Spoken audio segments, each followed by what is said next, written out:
नमस्कार, आप देख रहे हैं न्यूज़ वन इंडिया और मैं हूं आपके साथ अर्चना गुप्ता। एक भगोड़ा भगवान कैसे बन गया? ये बड़ा सवाल है क्योंकि हाथरस हादसे का सबसे बड़ा आरोपी यही है और न्यूज़ वन इंडिया पर भोले बाबा से जुड़े कई खुलासे जो है वो न्यूज़ वन इंडिया कर रहा है। न्यूज़ वन इंडिया पर भोले बाबा से जुड़ा बड़ा खुलासा। आपको बताते चले कि खुद की सुरक्षा के लिए बाबा ने तैयार की थी ब्लैक कैट आर्मी। 3 लेयर की सुरक्षा में तैनात रहता था स्वयंभू बाबा की सुरक्षा में तैनात थे 3 दस्ते। ये आपको जानकारी दे दे कि गरुड़ योद्धा, नारायणी सेवा और हरिवाहक। गरुड़ योद्धा काली और यानी कि साफ तौर पर फौजियों वाली ड्रेस पहनते थे। नारायण सेवा के सुरक्षा गार्ड गुलाबी पोशाक में रहते थे। हरी वाहक भूरे रंग की पोशाक पहनते थे और टोपी पहनते थे। बाबा के सबसे नजदीक रहती थी Garuda commando.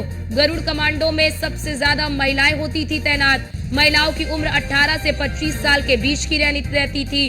Black cat commando का दस्ता बाबा के साथ चलता था। हर एक दस्ते में 20 गरुड़ कमांडो होते थे, जिसमें 10 से ज्यादा महिलाएं होती थी। बाबा के सबसे समीप का सुरक्षा घेरा महिलाएं संभालती थी। नारायणी सेवा की टुकड़ी में 50 सेविकाएं होती थी। हरिवाहक की टुकड़ी में 25 से 35 सेविकाएं होती थी और महल नुमा आश्रम में एक तहखाना भी है और तहखाने में रात गुजरता था ये बाबा का। देखिए कितना ये पाखंडी किस तरीके का ये बाबा और लोगों में किस प्रकार से इसने अंधविश्वास पैदा कर दिया। सुरक्षा में तैनात रहती थी महिला गरुड़ कमांडो। तो देखिए कितना ये बाबा अश्लील, साफ तौर पर आप देख सकते हैं कि महिलाओं से ये घिरा रहता था। ब्लैक कमांडो, गरुड़ कमांडो, तमाम तरह की सुरक्षाओं के घेरे इसने अपने आसपास बना रखे थे और उसमें महिलाएं अधिकतर थी। और बड़ी बात देखिए कि महिलाओं की उम्र सीमा भी निर्धारित थी कि 18 से 35 साल, 18 से 25 साल। और इसके ऊपर इस पाखंडी बाबा के ऊपर 5 दुष्कर्म के मामले यानी कि यौन शोषण के जो मामले हैं उस मामले में भी ये आरोपी है। और किस तरह से इसने लोगों में एक अंधविश्वास पैदा कर दिया कि आपकी समस्याओं का निवारण मेरे चरणों के धूल से होगी, ये सोचिए। और ये बाबा फरार है। ये बड़ी जानकारी न्यूज़ वन इंडिया इस ढोंगी बाबा से जुड़ी हर एक जानकारी आप तक पहुंचा रहा है कि किस तरह से इसके आसपास महिलाओं का घेरा रहता था। इसके समीप केवल महिलाएं ही जाती थी। और ये भी जानकारी मिल रही है कि आश्रम में भी अगर एक तहखाना था जहां इस बाबा का रात गुजरता था। सोचिए। और इस बाबा ने किस तरह से लोगों में अंधविश्वास पैदा कर दिया। बाबा के सबसे नजदीक रहती थी गरुड़ कमांडो।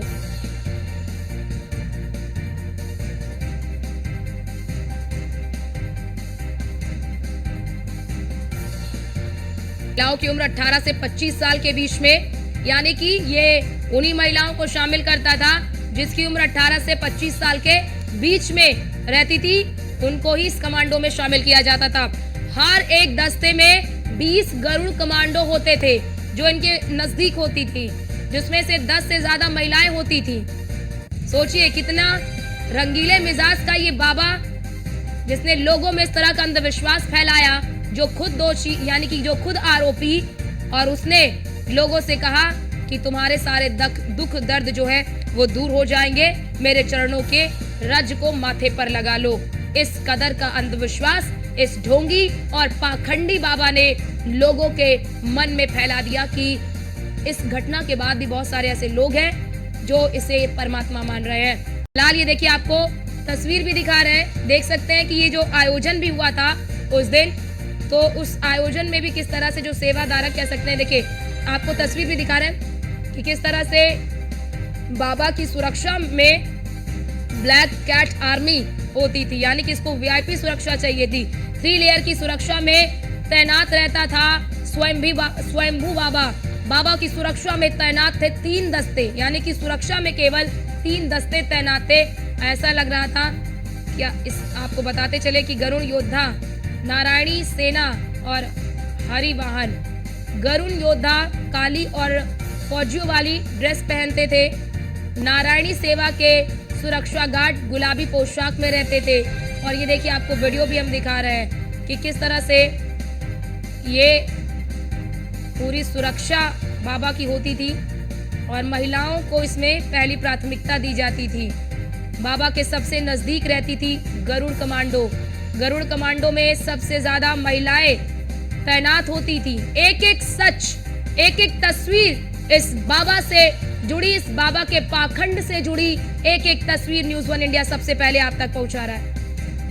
जो सेवक है, मैंने सुना है उन्होंने ही ये सारा गड़बड़ किया और पुलिस से भी बात की तो उन्होंने एफआईआर रजिस्टर किया है उनके अगेंस्ट। मैंने कहा है कि वो जो भी गुरु था उसके अगेंस्ट भी एफआईआर होना ज़रूरी है, क्योंकि वही एक गलत काम कर रहा था। फ़ोटो नहीं खिंचाता था ताकि सामने ना आ पाए, कोई एविडेंस ना आ पाए, लोगों के ये रखवा लेता था फ़ोन्स वगैरह।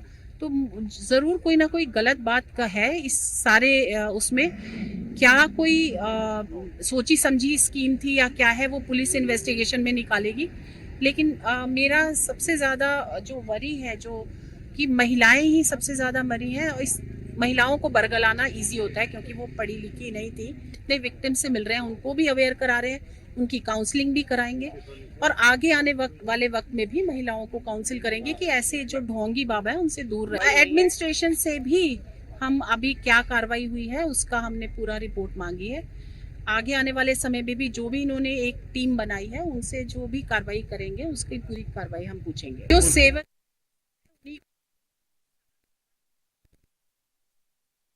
तौर पर सुन रही थी, आप सुन रहे थे जिन्होंने साफ तौर पर ये कहा कि किस तरह से ये ढोंगी बाबा फोटो नहीं खिंचवाता था, मोबाइल भी परमिशन नहीं थी, इसलिए ताकि कोई एविडेंस बाहर ना आ जाए इसकी करतूतों की।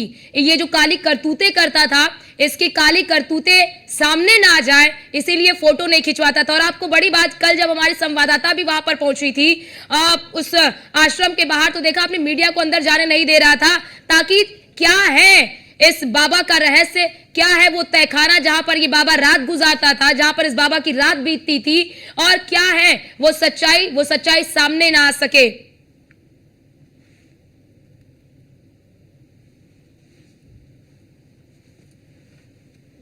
तो देखिए तस्वीर भी आपको दिखा रहे हैं कि महिलाओं के सुरक्षा के घेरे में ये ढोंगी, ये पाखंडी बाबा रहता था और इसने किस तरह से लोगों के मन में एक अंधविश्वास फैला दिया। बड़ी चीज देखिए कि इस ढोंगी बाबा के इस सत्संग में भी जो आप तस्वीर देखेंगे तो सबसे ज्यादा महिलाएं ही आई हुई थी और सबसे ज्यादा अगर आप देखेंगे जो मौतें हुई हैं, 121 जो मौत हुई है उसमें सबसे ज्यादा महिलाएं ही शामिल हैं, महिलाएं और बच्चे इसमें शामिल हैं।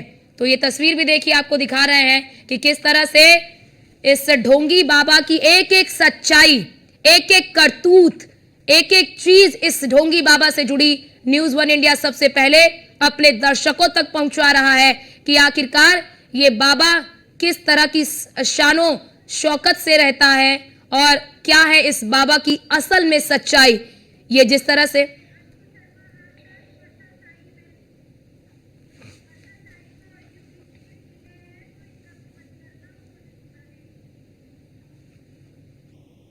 और जिस दिन से ये घटना हुई है उस दिन से लगातार न्यूज़ 1 इंडिया सबसे पहले अपने दर्शकों तक हर एक जानकारी, हर एक तस्वीर पहुंचा रहा है। हमारे संवाददाता ग्राउंड जीरो पर लगातार बने हुए हैं, अतुल शर्मा हाथरस में लगातार बने हुए हैं, वर्षा शाही मैनपुरी से लगातार हमारे साथ बनी हुई है। अतुल, पहले आपके पास आएंगे, हाथरस से क्या कुछ जानकारी मिल रही है, क्योंकि देखिए एडीजी आगरा के अध्यक्षता में एक एसआईटी भी गठित की गई थी, उस एसआईटी ने अपनी रिपोर्ट भी सौंप दी है, क्या रिपोर्ट सौंपी है? देखिए, जिस तरह से यहाँ पर हाथरस में हादसा हुआ है, हादसे के बाद अगर बात की जाए तो कहा जा सकता है कि अब आयोजकों पर कांच गिरती हुई नजर आ रही है। देर रात पुलिस ने कई आयोजकों को गिरफ्तार किया है, उनसे पूछताछ चल रही है। अभी तक की अगर बात की जाए, जिस तरह से ढोंगी बाबा के सत्संग में भारी तादाद में लोग पहुंचे थे, 80,000 की अनुमति ली गई थी, 2.5 लाख से ज्यादा वहां पर लोग पहुंचे। कहा जा सकता है जिस तरह से आयोजनकर्ता ने पुलिस को किसी भी तरह से सूचना नहीं दी। उसी बीच अगर बात की जाए तो हाथरस में हादसे को लेकर के महिला आयोग अध्यक्ष ने भी पहुंचकर महिलाओं को संवेदना व्यक्त की है। कहा है जिस तरह से यहां पर पाखंडी बाबा महिलाओं को टारगेट कर अपने धर्म के चुंगल में फंसाता है। उसी बीच अगर बात की जाए, किसी भी तरह से फोटोग्राफी और अंदर फोटो खींचने के लिए कोई अनुमति नहीं होती है। सेवादारों ने सभी जो यहां पर श्रद्धालु पहुंचे थे उनके मोबाइल छीने। हाथरस में ये बड़ा हादसा हुआ है और इस वक्त दुख की भी घड़ी है और हमारे साथ हमारे संवाददाता लगातार बने हुए हैं। अतुल शर्मा हाथरस से हमारे साथ बने हुए हैं, वर्षा शाही हमारे साथ मैनपुरी से बनी हुई है। वर्षा, आप कल से ही यहाँ पर मौजूद हैं, क्या जानकारी आपको मिल पा रही है इस ढोंगी बाबा के बारे में, क्योंकि बहुत सारी जो परतें हैं वो अब खुल रही हैं इस बाबा के रासलीला की? बिल्कुल, देखिए जिस तरह से बाबा का पाखंड रहा है उसको देखते हुए साफ तौर पे कहा जा सकता है कि बाबा की जो सुरक्षा व्यवस्था थी वो कहीं ना कहीं महिलाओं से ही ज़्यादातर थी। हमने बहुत सारी महिलाओं से भी जब बातचीत करी तो बाबा के बारे में उन्होंने कहा कि आप हमें छूइए नहीं, ये बाबा नहीं, आप बाबा कैसे कह सकती है, ये परमात्मा है, ये बाबा नहीं। और ये क्योंकि ब्रह्मलीन रहकर रहते हैं और इन्होंने हमें सपने में दर्शन दिया, ऐसी तमाम तरीके की बातें इन भक्तों से सुनने को मिली। और ऐसा लग भी रहा था कि शायद इन्होंने इतनी अच्छी तरीके से लोगों का माइंड वॉश कर रखा है। देखिए, ये माइंड वॉश तभी हो सकता है जब इंसान दुख तकलीफ में रहता है और किसी के पास जाता है। ऐसे ही लोग फ़ायदा उठाते हैं, जब आपके साथ कुछ होता है और आप किसी ऐसे ही पाखंडी के पास जाते हैं तो ये लोग फ़ायदा उठाते हैं, फिर उसके बाद आपका माइंड वॉश करते हैं और इस तरह से पूरी सेना तैयार करके रखते हैं। इनकी सेना के बारे में भी देखिए, जिस तरह की महिलाएँ इनके साथ रहती हैं, ब्लैक कमांडो, पिंक कमांडो, उसके साथ ही साथ अगर इनकी सत्संग की बात करें तो महिलाओं से जब हमने बात की तो इनके सत्संग के बारे में एक चीज़ साफ तौर पे देखने को मिली कि सत्संग में लीलाएं की जाती हैं बाबा की तरफ से। बाबा झूले पे बैठते हैं, बाबा के इर्द गिर्द गोपियाँ खड़ी होती हैं। यही जो पिंक कलर की लहंगे पहनती हैं और पिंक कलर का लहंगा पहनकर बाबा के इर्द गिर्द रहती है। बाबा बांसुरी भी बजाते हैं, बाबा सपने में दर्शन देते हैं तो चश्मा लगा कर देते हैं, सूट बूट में एकदम तैयार बाबा दिखाई देते हैं। ये सारी चीज़ें बातें जब हमने लोगों से बात की, उनके भक्तों से बात की, तब पता चला ये पाखंड है। देखिए, ये इतना बड़ा पाखंड है जो साफ तौर पे देखने को मिल रहा है। बाबा नहीं, बाबा अब भगवान बनने की स्थिति पे है और भगवान बनकर चल रहे हैं। लाखों की भीड़ अगर उनके पास जा रही है तो इसका मतलब लाखों लोगों को उन्होंने भ्रमित कर रखा है और इस भ्रम की वजह से ही आज लाखों लोग इस कदर इनकी भीड़ के लिए आते हैं, रज लेने आते हैं, इनके आश्रम आते हैं। अभी भी इस आश्रम के बाहर लोग एका करके आ रहे हैं, उसके साथ ही आश्रम के बाहर प्रणाम कर रहे हैं, दंडवत प्रणाम कर रहे हैं, फिर उसके बाद बाबा की नज़र उतार रहे हैं। मतलब ऐसा लग रहा है कि साक्षात भगवान उनके सामने खड़े हैं, लेकिन ये भगवान कितने बड़े पाखंडी हैं ये किसी को नहीं पता। ये भ्रम इस तरह फैला रखा गया है। बिल्कुल वर्षा, भ्रम तो फैला रखा गया है और अभी इसमें सभी की जिम्मेदारी भी होती है, प्रशासन की भी जिम्मेदारी है, सरकारों की भी जिम्मेदारी है कि इस तरह के ढोंगी बाबाओं पर अब नकेल कसना बहुत जरूरी है। जिस तरह का अंधविश्वास वो फैला रहे हैं। आपके पास आते हैं हमारे साथ हमारे संवाददाता अतुल भी लगातार हमारे साथ बने हुए हैं। अतुल, बात हाथरस की कर ले तो अभी जरा ये बताइए, क्योंकि कल 121 जानकारी मिली थी कि 121 लोगों की मौत हुई है, कई शवों की शिनाख्त हो चुकी है, लेकिन 8 शवों की शिनाख्त अभी तक नहीं हो पाई थी कल तक। क्या उन 8 शवों की भी शिनाख्त हो चुकी है और अस्पताल से क्या अभी तक कोई डिस्चार्ज हुआ है या फिर सबका इलाज अभी भी चल रहा है?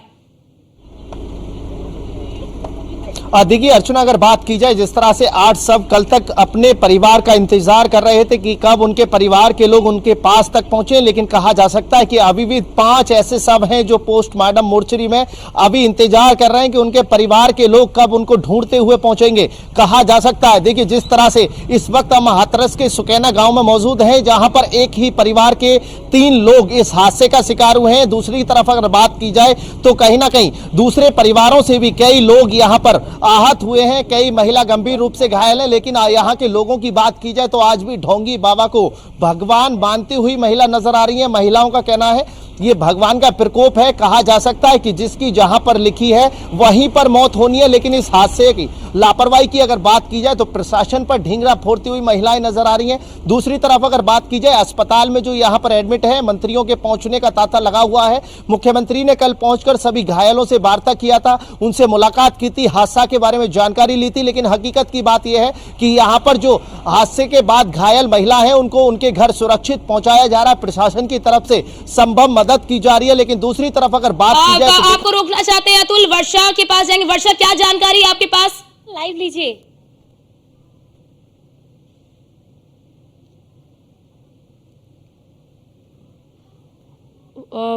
वर्षा कुछ तस्वीरें दिखा रही हैं। बिल्कुल, चारों तरफ से ये वीडियो बनाई जा रही है। सीओ साहब की तरफ से देखा जा रहा है कि किस तरह का एरिया है, क्या चीजें, क्योंकि ये हर साल साफ दिख रहा है कि पुलिस भी इसको गिरफ्त में लेने के लिए तैयार है। सीओ साहब आए हैं और लगातार अब आश्रम की वीडियो बनाई जा रही है। अब देखिए किस तरह की हलचल हो रही है, सिपाही खड़े हैं और चारों तरफ से ये वीडियो बना, बिल्कुल चारों तरफ से ये वीडियो बनाई जा रही है सीओ साहब की तरफ से और देखा जा रहा है कि किस तरह का एरिया है, क्या चीजें हैं, क्योंकि ये हलचल साफ तौर पे दिख रहा है कि अब पुलिस भी इसको गिरफ्त में लेने के लिए तैयार है।